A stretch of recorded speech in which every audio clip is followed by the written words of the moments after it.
Guys, ಈ ಒಂದು video ನೇರವಾಗಿ ಮೀಡಿಯಾ ಚಾನಲ್ಗಳಿಗೆ ಅಂದ್ರೆ ನಮ್ಮ ಕರ್ನಾಟಕದೊಳಗಿರುವಂತಹ ಪ್ರತಿಯೊಂದು ಮೀಡಿಯಾ ಚಾನಲ್ಗಳಿಗೆ ಈ ಒಂದು ವಿಡಿಯೋ ನೇರವಾಗಿ ಅವರಿಗೆ ನನ್ನ ಕಡೆಯಿಂದ ಸಲಹೆ ಇದೆ. ಏನಪ್ಪಾ ಮ್ಯಾಟ್ರ್ ಅಂದ್ರ ನಮ್ಮ ಉತ್ತರ ಕರ್ನಾಟಕದಾಗ ಎಸ್ಪೆಷಲಿ ಅಫ್ಜಲ್ಪುರ, ಆಲ್ಮೇಲ, ವಿಜಯಪುರ, ಇಂಡಿ, ಹೊರ್ತಿ, ಜಳಕಿ, ಸೊ ಈ ಭಾಗದೊಳಗ ಯಾವುದೇ ಒಂದು ಕ್ರೈಮ್ಗಳಾದ್ರೂ ಕೂಡ ಅವ್ರು ಬಳಸುವಂತಹ ಪದ ಅಂದ್ರೆ ಮೀಡಿಯಾ ಚಾನಲ್ಗಳು ಬಳಸುವಂತಹ ಪದ ಏನಪ್ಪಾ ಅಂದ್ರ ಭೀಮಾ ತೀರದಲ್ಲಿ ಅಂತ ಯೂಸ್ ಮಾಡ್ತಾರ.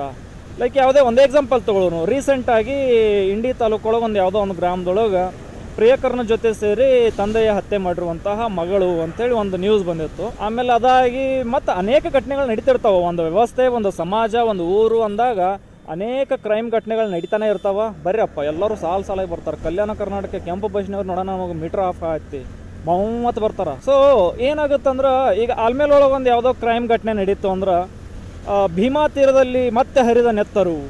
ಭೀಮಾ ತೀರ ಅಂತ ಪದ ಯೂಸ್ ಮಾಡಬೇಡ್ರಿ, ಯಾಕಂದ್ರೆ ಅದಕ್ಕೆ ಸಂಬಂಧ ಇಲ್ಲ. ನಿಮ್ಮ ಕೈ ಮುಗಿದು ಕೇಳ್ಕೊತೀವಿ. ಭೀಮಾ ತೀರ ಅಂದ್ರೆ ಕೇವಲ ಹೆಂಗಾಗೈತೆ ಅಂದ್ರೆ ಈ ಕೆಲವೊಂದು ಭಾಗದ ಕಡೆ ಆ ಸೈಡ್ ಹೋದ್ವಿ ಅಂದ್ರೆ ನಾವು ನಮ್ಮ ಸೈಡ್ ಬಿಟ್ಟು ಬೇರೆ ಸೈಡ್ ಹೋದ್ವಿ ಅಂದ್ರೆ ಭೀಮಾ ತೀರ ಅಂದ್ರೆ ಸಾಕು ಅದೊಂದು ರಕ್ತ ಚರಿತ್ರೆಯ ಒಂದು ಜಾಗ ಅಂತ ಮೈಂಡ್ ಸೆಟ್ ಆಗಿಬಿಡುತ್ತೆ. ಬೇಡ, ಸಿದ್ಧ ಪುರುಷರು, ಪವಾಡ ಪುರುಷರು, ಮಠಾಧೀಶರು, ಸುಮಾರು ಕೋಟ್ಯಾಂತರ ಜನಗಳಿಗೆ ಅನ್ನದಾಸೋಹ, ಅನ್ನಪ್ರಸಾದ, ತ್ರಿವಿಧ ದಾಸೋಹ ಎಲ್ಲಾ ಮಾಡಿದಂತಹ ಜಾಗಗಳು ಈ ಒಂದು ಭೀಮಾ ತೀರದೊಳಗದಾವ. ಆಮೇಲೆ ಎಂತೆಂತ ಪವಾಡ ಪುರುಷರು ಹುಟ್ಟಿದಂತಹ ಊರುಗಳು ಅದಾವ. ವಚನಾದಿ ಶರಣರು 12ನೇ ಶತಮಾನದ ಏನು ವಚನ ಸಾಹಿತ್ಯದ ಶಿವಶರಣ ಬರ್ತಾರಲ್ಲ, ಅವರೆಲ್ಲರೂ ಹುಟ್ಟಿದಂತಹ ಸ್ಥಳಗಳು ಇಲ್ಲಿ ಅದಾವ. ಬಸವಣ್ಣನ ಸಮಕಾಲೀನ ಶರಣರೆಲ್ಲ ಹುಟ್ಟಿದಂತಹ ಊರುಗಳು ಅದಾವ. ಎಂತ ದೊಡ್ಡ ಐತಿಹಾಸಿಕ ಪರಂಪರೆ, ಕಲ್ಯಾಣಿ ಚಾಲುಕ್ಯರು, ಬಾದಾಮಿ ಚಾಲುಕ್ಯರು, ವಿಜಯನಗರ ಸಾಮ್ರಾಜ್ಯದವರು ಎಲ್ಲರೂ ಆಳಿದಂತಹ ಅವರ ಐತಿಹಾಸಿಕ ಕಟ್ಟಡಗಳು, ದೇವಾಲಯಗಳದಾವ.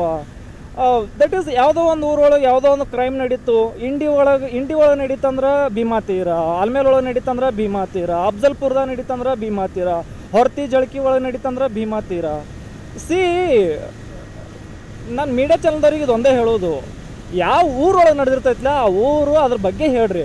ಭೀಮಾ ತೀರದಲ್ಲಿ ಮಗಳಿಂದ, ಭೀಮಾ ತೀರದಿಂದ ಅಕ್ರಮ ಸರಿ ಅನ್ಸಲ್ರಿ ಅದು. ಇದ್ರ ಪರವಾಗಿ ಯಾರು ಮಾತಾಡ್ತಾರೋ ಇಲ್ಲೋ ಗೊತ್ತಿಲ್ಲ. ಯಾರಾದ್ರೂ ಮಾತಾಡ್ಬೇಕಾಗುತ್ತ, ಸಂಘಟನೆಯವ್ರು ಮುಂದೆ ಬರ್ಬೇಕಾಗುತ್ತ. ನಾನು ಒಬ್ಬ ಯೂಟ್ಯೂಬರ್ ಆಗಿ, ಕಂಟೆಂಟ್ ಕ್ರಿಯೇಟರ್ ಆಗಿ ನಾನು ಏನೋ ಒಂದು ಹೇಳ್ಬೋದು. ಬಟ್ ನಂದು ಒಂದು ಲಿಮಿಟ್ ಇದೆ, ನಂದು ಒಂದು ಶಕ್ತಿ ಇದೆ. ಆ ಶಕ್ತಿ ಮೀರಿ ನನಗೂ ಹೋರಾಟ ಆಗಲ್ಲ.